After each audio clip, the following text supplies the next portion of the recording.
समन्तं त्वादि पदाय तदिस्पदादि त्रिपदाय चतुष्पदाय चतुष्पदाय चतुष्पदाय समन्तं त्वासां तमसा सन्नता आमृतः स परमऋषय शब्दतत्वात्मविशाम्पदमन्यालयविररक्षरस्मिन् जज्जाग्रतौरिरमदयितदैवं तदशतस्य तथैवैतदुराङ्गामजौदशजोदयकङ्गन्मनः प्रजामन्दर्मनः शिवशङ्कल्पभक्तौ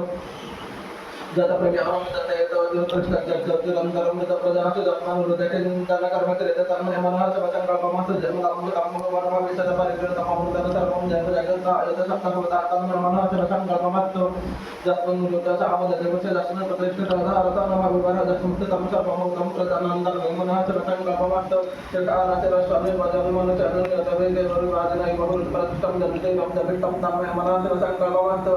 सहस्रशिरसमरुतसहस्राक्षसहस्रपादसमिग्मुखं सर्वतस्फुरततविष्टदशङ्कुलपुरुषयोगेतकं सर्वं जडभुतं जत्यभाव्यम् उदामृतशनदतन्नतिरोगतेदावानस्य महिमतो जयं शपुरसपादस्य विषभितनुत्रपादस्य मृतं जमित्रपादस्य पुनः तस्मिश्वमित्रमदसाधनराशनविततविराजयतविराजदिपुरिदशजातस्तत्पश्चात्विमतप्रहतस्मद्गन्धसर्वभूतसमृतं मुख्यदाजं पशुस्ताश्चक्रवायुर्नारायणज्ञामस्य तस्मद्गन्धसर्वभूतदूत समजज्ञरसन्दागुषजगुरतस्माद्वशस्मजदायत तस्मात् सावधायतदेकजभयादतः काभो वेदकिमतस्मात्